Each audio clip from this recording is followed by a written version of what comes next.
आप में से बहुत से ऐसे स्टूडेंट होंगे जिन्होंने ईयर 2022 का एम सिलेक्ट कर लिया होगा और उसके अकॉर्डिंग प्लानिंग करके एग्जीक्यूट करना भी स्टार्ट कर दिया होगा। तो आज मैं आपके सामने शेयर करने वाली हूँ अपना एम और प्लानिंग ईयर 2022 का, जो कि आपके लिए बहुत हेल्पफुल होगा। आपको मोटिवेशन मिलेगा और थोड़ा फील होगा कि हाँ मुझे भी करना है। ठीक है, तो सबसे पहले मैं बता दूँ, मेरा नाम है वंदना और मैं एक केमिकल इंजीनियर हूँ और इस चैनल का नाम है 99.9 इंजीनियरिंग स्टेशन। तो अगर आप केमिकल इंजीनियर हैं तो इस चैनल को ज़रूर सब्सक्राइब कर लीजिए, क्योंकि ये चैनल आपके लिए बहुत हेल्पफुल होने वाला है लेक्चर पॉइंट ऑफ व्यू से, केमिकल इंजीनियरिंग के लेक्चर पॉइंट ऑफ व्यू से, और साथ में ही मोटिवेशनल और स्टडी विथ मी सेशन के लिए। और साथ ही में अगर आपको बुक्स चाहिए, केमिकल इंजीनियरिंग के नोट्स चाहिए और कोचिंग नोट्स चाहिए, तो आप मेरा टेलीग्राम चैनल भी ज्वाइन कर सकते हैं, जिसका लिंक मैं डिस्क्रिप्शन बॉक्स में डाल दूंगी। वो आप ज़रूर ज्वाइन कर लीजिए ताकि आपको हर तरीके का नोटिफिकेशंस आपको मिलता रहे। ठीक है, तो चलिए स्टार्ट करते हैं आज का वीडियो, जिसमें मैं आपके साथ डिस्कस करने वाली हूँ कि मेरा एम क्या है, स्टडी टाइम कितना है मेरे पास, साथ में ही क्या सीक्वेंस रहेगा, किस अकॉर्डिंग मैं अपने केमिकल इंजीनियरिंग के सब्जेक्ट को फिनिश करूँगी, कितने ड्यूरेशन में फिनिश करूँगी, और साथ में ही आपको इस चैनल पे कितने वीडियोस मिलने वाले हैं। ठीक है, तो स्टार्ट करते हैं। सबसे पहले मैं आपको बता दूं कि इससे पहले जो मेरा एक वीडियो है, आपने अगर देखा होगा तो अबाउट माई सेल्फ में मैंने आपको बताया था कि ईयर 2022 का मेरा क्या एम है। उस एम में से एक एम था मेरा क्वालिफाई करना है गेट 2022। ठीक है, ये मुझे क्यों क्वालिफाई करना है इसका भी रीज़न मैंने बताया था, क्योंकि मुझे अल्टीमेटली एक किसी IIT से मुझे करना है PhD। ठीक है, मुझे करना है PhD।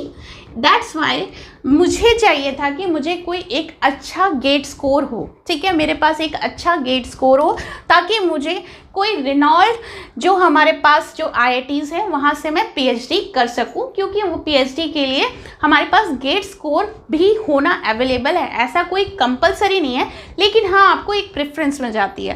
ठीक है, दूसरी चीज़ हो गई, मेरे पास मैं आपके साथ शेयर करना चाहती हूँ कि मैं अभी तक as a assistant professor chemical engineering एक इंस्टीट्यूट में वर्क कर रही थी। ठीक है, तो अभी मैंने रिसेंटली अपनी जॉब छोड़ दी है, कुछ सालों से मैंने अपनी जॉब छोड़ दी है, तो मुझे एक अच्छी जॉब चाहिए। ठीक है, जो फिक्स हो, लाइफ फिक्स हो जाए, लाइफ सेटल्ड हो जाए, उस अकॉर्डिंग मुझे एक जॉब चाहिए।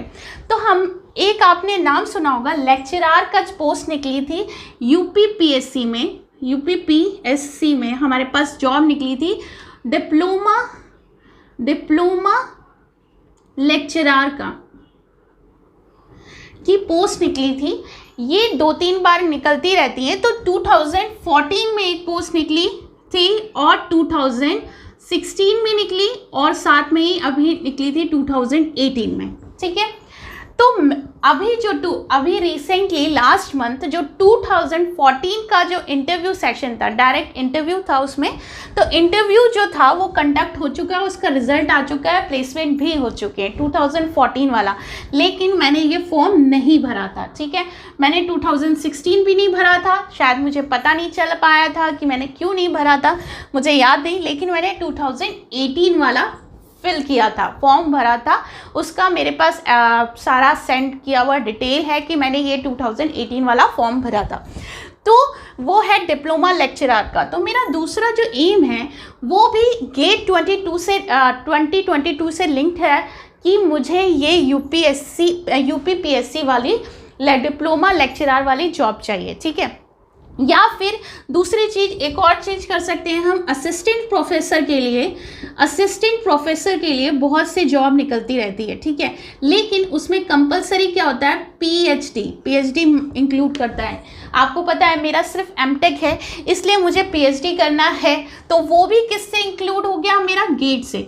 तो आप जो भी देख रहे हैं, मेरे को जॉब के लिए अगर प्रॉपर गवर्नमेंट जॉब चाहिए मुझे, या लेक्चरर या असिस्टेंट प्रोफेसर की, मुझे पीएचडी करनी पड़ेगी या मुझे गेट 2022 अपीयर होना पड़ेगा। तो अगर मैं अच्छे मार्क्स से क्वालिफाई करती हूँ तो वेल एंड गुड, लेकिन दोनों में ही क्या है कि क्वालिफाई होना चाहिए, लेकिन मैं अपना बेस्ट दूंगी, मुझे अच्छी रैंक चाहिए टॉप 100 में, ठीक है। तो ये मेरा एम रहेगा कि मुझे ये 3 चीज़ें हैं मेरी।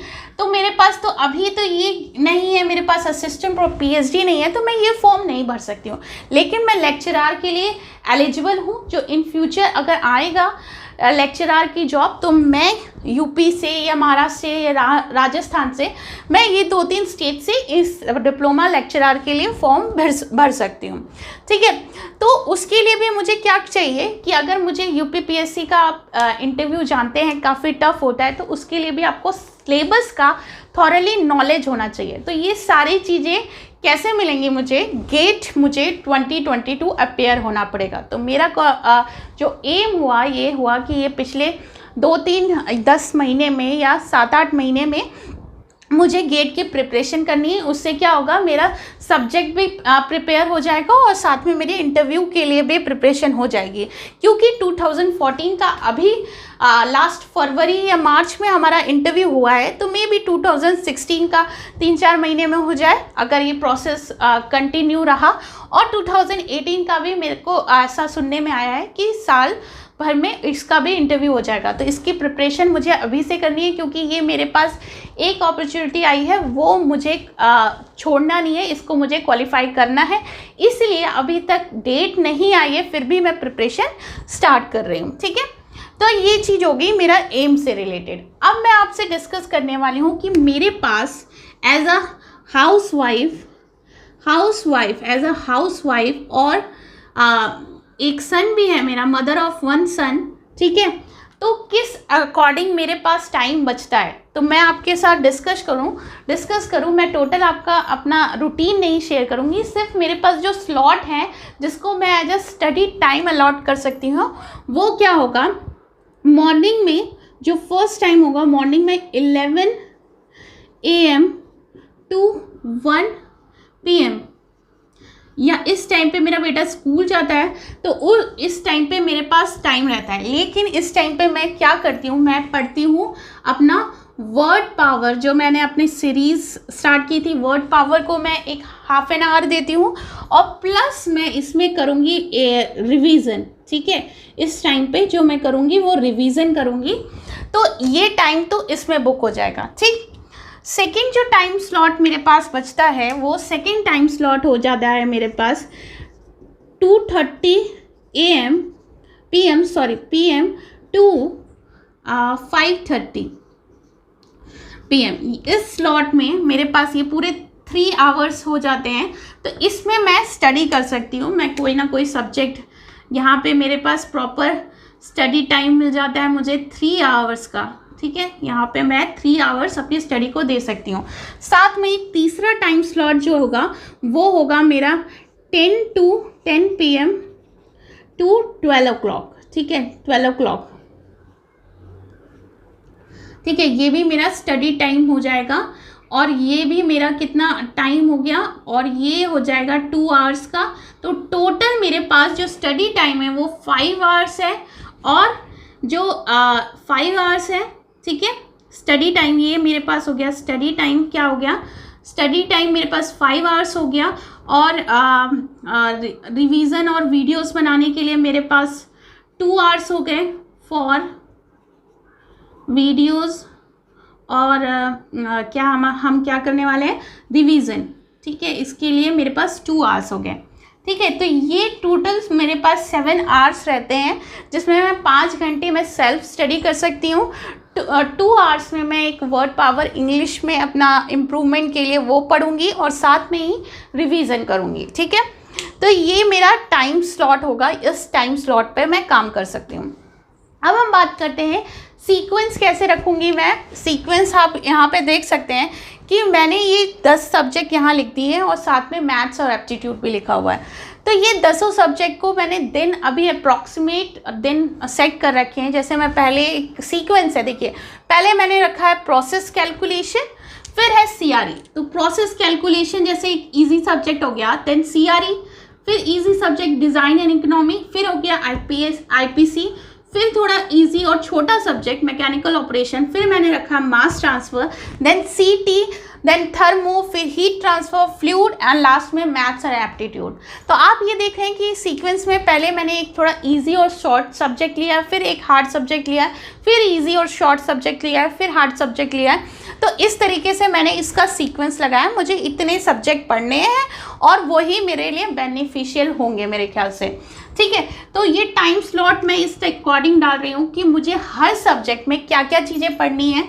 जैसे कि मैं एक कोचिंग नोट्स से पहले मैं कोचिंग नोट्स को रिफ़र करूँगी, ठीक है। मेरे पास आपको टेलीग्राम चैनल पे मैंने बहुत सारे कोचिंग नोट्स डाल रखे हैं। तो कोचिंग नोट को रिफ़र मैं इसलिए करूँगी क्योंकि मैं देखूँगी कि और किस तरीके से, वैसे मुझे काफ़ी टॉपिक पता है कि हाँ ये गेट में पूछे जाते हैं, लेकिन फिर भी एज अ एस्पिरेंट मैं एक बार कोचिंग नोट को रीड करूँगी कि हाँ वो कौन कौन से टॉपिक को सिलेक्ट कर रहे हैं, किस पे ज़्यादा स्ट्रेस डाल रहे हैं। और वो या तो आप ऐसे कर लीजिए, कोचिंग नोट को रेफ़र करिए, या तो आप प्रीवियस ईयर गेट क्वेश्चन से आप एनालाइज कर सकते हैं, ठीक है। तो मैं पहले कोचिंग नोट्स पढ़ूंगी, फिर उन टॉपिक्स को एक बुक से रेफ़र करूँगी, और फिर करूँगी प्रीवियस ईयर क्वेश्चन। ये 3 चीज़ें मैं हर सब्जेक्ट में करने वाली हूँ फर्स्ट स्लॉट में, जो मेरा पहला जो होगा, और प्लस रिवीजन रहेगा, ठीक है।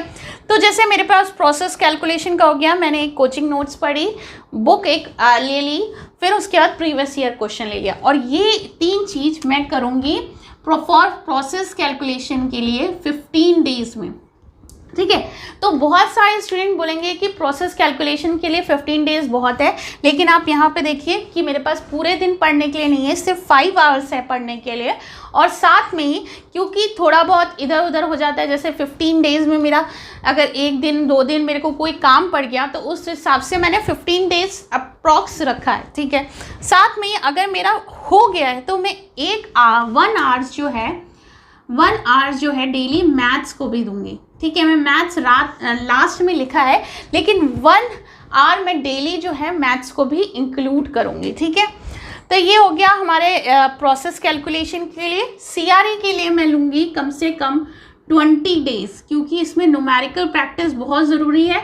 तो सबसे पहले कोचिंग नोट्स या कोचिंग वीडियोस से हम काम करेंगे, फिर बुक्स, फिर उसके बाद प्रीवियस ईयर क्वेश्चन। फिर डिज़ाइन इकोनॉमिक्स के लिए मैं दे रही हूँ 10 डेज़, ठीक है। IPC के लिए 20 डेज़, मैकेनिकल ऑपरेशन के लिए 10 डेज़, और मास ट्रांसफ़र 20 डेज़, CT 10 डेज़। देखिए CT में भी लर्न करने वाली बहुत ज़्यादा है टाइम है, साथ में हमें बहुत उसको मगअप बहुत करना पड़ेगा, इसीलिए थर्मोडायनेमिक्स के लिए 20 days, heat transfer 15 days and fluid 20 days, and last जो होगा वो 30 डेज़। 1 महीना मैं पूरा इसमें इंक्लूड करूँगी। तो ये सीक्वेंस लंबा जाएगा, लेकिन हाँ मैथ्स जो है वो हर दिन जो है मैं 1 आवर मैथ्स को दूंगी, ठीक है। 1 आवर मैथ्स को कम से कम मैं उसके थ्योरी और 10 क्वेश्चंस ज़रूर लगाऊंगी, ठीक है। थ्योरी और 10 क्वेश्चंस ज़रूर लगाऊंगी। तो इस तरीके से हम इस पे वर्क करेंगे, ठीक है। तो अब बात करते हैं, ये मेरा हो गया सब्जेक्ट सीक्वेंस एंड ड्यूरेशन, जितना भी है मेरा एम मैंने आपको बता दिया, मेरे पास कितना टाइम स्लॉट रहते हैं वो मैंने आपको बता दिया, टोटल स्टडी टाइम मेरे पास कितना हो गया, और मैं किस सीक्वेंस में पढ़ने वाली हूँ। तो ये सारी चीज़ें मैंने आपके साथ शेयर कर ली। अब आप बोलेंगे थोड़ा मैं स्ट्रेटजी चेंज कर रही हूँ अपने वीडियोस डालने का, क्योंकि मैं इतना टाइम नहीं रहता है कि मैं वीडियो शूट करने में बहुत टाइम लगता है। इस वजह से हम जो है मैं आपको इस तरीके से नहीं पढ़ाऊँगी, मैं आपके थोड़ा अलग तरीके से पढ़ाऊँगी। मैं आपके पास वीडियो ज़रूर आएंगे, लेकिन थोड़ा फास्ट फॉरवर्ड में, ठीक है। तो आपको खुद से भी मेहनत करनी है, और उसमें मैं आपको थोड़ा सा रिवीजन कराया करूँगी। जैसे मैंने प्रोसेस कैलकुलेशन मेरा अगर अभी सब्जेक्ट चल रहा है, 1 तारीख से मैं स्टार्ट करने वाली हूँ, अगर प्रोसेस कैलकुलेशन मेरा सब्जेक्ट चल रहा है, तो जैसे मैंने शाम में 5 घंटे मैंने पढ़ लिया, और सुबह जब 11 बजेगा जो ये वाला स्टार्ट है, तो पहले हम एक लाइव सेशन करेंगे 30 मिनट का वर्ड पावर वाला, जिसमें मैं खुद सेल्फ स्टडी करूँगी, आप भी कर सकते हैं। या आप भी कोई 10-15-20 जो है वोकैबलरी लर्न कर सकते हैं, क्योंकि जो गेट एग्ज़ाम में आते हैं वोकैबलरी से भी क्वेश्चंस आते हैं, इंग्लिश वोकैबलरी के, ठीक है।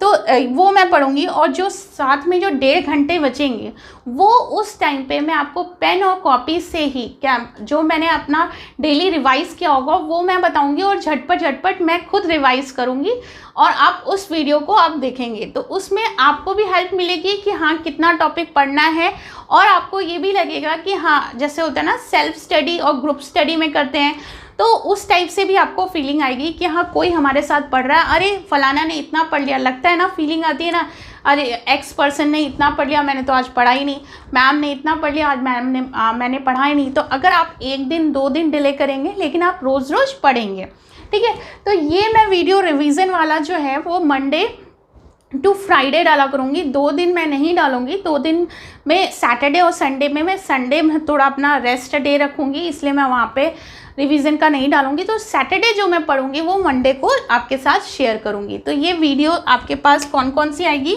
एक वीडियो आएगी आपके पास वर्ड पावर वाली, ठीक है, वर्ड पावर वाली, और दूसरी आएगी रिवीजन वाली। इसमें ये आएगी मंडे टू फ्राइडे, ठीक है, मंडे टू फ्राइडे। मैं हो सकता था ऐसा भी मैं कर सकती थी कि मैं अपना YouTube को थोड़ा ब्रेक लगा लूँ और मैं प्रिपरेशन पे ध्यान दूँ, लेकिन जो इतना अटैचमेंट हो गया है मुझे YouTube से, आपसे, बच्चों से इतना अटैचमेंट हो गया है कि मुझे मन नहीं कर रहा कि मैं इस YouTube को ब्रेक कर दूँ। और जितनी भी मैंने मेहनत की है, जो अभी तक मेरे पास, अगर आपको मैं अपना डिटेल शेयर करने जाऊं तो 2700 हमारे पास सब्सक्राइबर हो गए हैं, हमारी फैमिलीज़ जो है 2700 की हो चुकी है। साथ में ही मेरे पास 24 आवर्स के वॉच टाइम हो गए हैं लास्ट 1 ईयर में, ठीक है।